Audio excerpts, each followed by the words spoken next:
Jenesis isiokwu nke 46 site n'amaokwu nke 1. Izrel wee bulie ije, ya na ndị niile o nwere. Ọ bịaruo Bịasheba, chụwara Chineke nke nna ya Aịzak aja. Chineke wee gwa Izrel okwu n'ọhụ nke abalị sị, Jekọb, Jekọb. Ọ sị, lekwa m. Ọ sị, mụ onwe m bụ Chineke, bụ Chineke nke nna gị. Atụla egwu ịrịda na Ijipt, n'ihi na mba ukwu ka m ga-eme gị ka ị wụọ n'ebe ahụ. Mụ onwe m ga-eso gị rịdaa na Ijipt. Ọ bụkwa mụ onwe m ga-eme ka ị rigotakwa n'ezie. Josef ga-atụkwasịkwa aka ya n'anya gị abụọ. Jekọb wee si na Bịasheba bilie. Ụmụ Izrel wee buru Jekọb bụ nna ha, na ụmụntakịrị ha, na nwunye niile ha, n'ụgbọala nke Fero zitere ibu ya.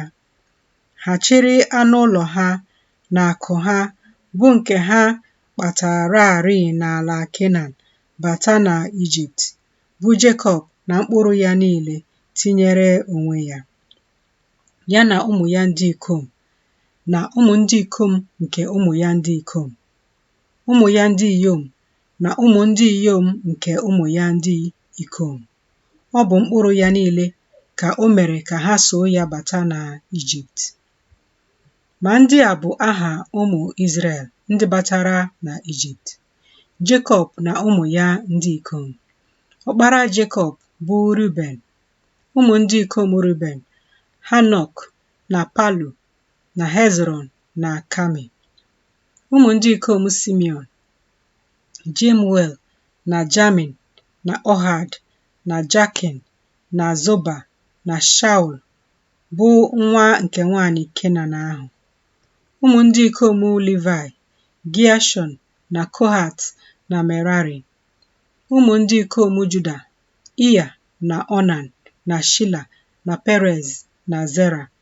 Ma Iya na Onan nwụrụ n'ala Kenan. Ụmụ ndị ikom Perez bụkwa Hezron na Hamul. Ụmụ ndị ikom Isaka: Tola na Puva na Job na Shimron. Ụmụ ndị ikom Zebulon: Sered na Ilon na Jalil. Ndị a bụ ụmụ ndị ikom Lea nke ọ mụrụ nye Jekọb n'ime Padan Aram. Ha na Daina bụ nwa ya nwanyị.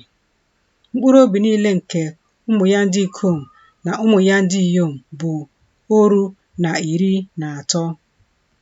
Ụmụ ndị ikom Gad: Zefion na Hagi na Shuni na Ezbon na Iri na Arodi na Areli. Ụmụ ndị ikom Asha: Imna na Ishiva na Ishivi na Beria na Sera, bụ nwanne ha nwanyị. Ụmụ ndị ikom Beria kwa: Heba na Malkiel. Ndị a bụ ụmụ ndị ikom Zilpa, onye Leban nyere Lia nwa ya nwanyị. O wee mụọra Jekọb ndị a, bụ mkpụrụ obi 16. Ụmụ ndị ikom Rechel, bụ nwunye Jekọb: Josef na Benjamin. E wee mụọra Josef n'ala Ijipt Manase na Ifrem.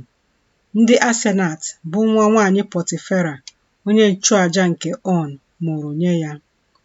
Ụmụ ndị ikom Benjamin: Bela na Beka na Ashbel na Gira na Neaman na Ihi na Rosh na Mupim na Hupim na Ad. Ndị a bụ ụmụ ndị ikom Rechel ndị a mụrụ nye Jekọb. Mkpụrụ obi niile dị 14. Ụmụ ndị ikom Dan: Hushim. Ụmụ ndị ikom Naftali: Jazil na Guni na Jiza na Shilem. Ndị a bụ ụmụ ndị ikom Bilha, onye Leban nyere Rechel nwa ya nwanyị. O wee mụọra Jekọb ndị a. Mkpụrụ obi niile dị 7. Mkpụrụ obi niile Jekọb nwere ndị batara na Ijipt, ndị siri n'ukwu ya pụta, na-agụghị nwunye niile nke ụmụ Jekọb. Mkpụrụ obi niile dị 36. Ụmụ ndị ikom Josef: ndị a mụrụ nye ya na Ijipt dịkwa mkpụrụ obi abụọ. Mkpụrụ obi niile nke ụlọ Jekọb ndị na-abata na Ijipt dị 310. Ma ọ bụ Juda ka o zigara n'iru ya jekwuru Josef, igosi ya ụzọ n'iru ya ruo Goshen. Ha wee bata n'ala Goshen. Josef wee dozie ụgbọala ya, rigorue Goshen izute Izrel bụ nna ya. O mee ka ọ hụ ya anya, o wee dakwasị ya n'olu, kwaa akwa n'olu ya mgbe dị anya. Izrel wee sị Josef, ka m nwụọ ugbu a, mgbe m hụsịrị iru gị, na ịnọ ndụ ruo ugbu a. Josef wee sị ụmụnne ya, sịkwa ụlọ nna ya, m ga-arịgo gosi Fero sị ya, ụmụnne m na ụlọ nna m ndị nọ n'ala Kenan abịakwutewo m. Ma ndị ikom ahụ bụ ndị ọzụzụ igwe ewu na atụrụ, n'ihi na ndị ọlụ ha bụ iche anụ ụlọ ka ha bụworo. Ọ bụkwa igwe ewu na atụrụ ha na igwe ehi ha na ihe niile ha nwere ka ha chetaworo. Ma ọ ga-eru mgbe Fero ga-akpọ unu sịkwa, gịnị bụ ọlụ unu na-alụ? Na unu ga-asị, ndị ọlụ anyị bụ iche anụ ụlọ ka ndị oru gị bụworo site na mgbe anyị dị na nwata wee rue ugbu a. Ma anyị onwe anyị ma nna anyị ha, ka unu wee biri n'ala Goshen, n'ihi na onye ọbụla na-azụ igwe ewu na atụrụ bụ ihe arụ n'anya ndị Ijipt.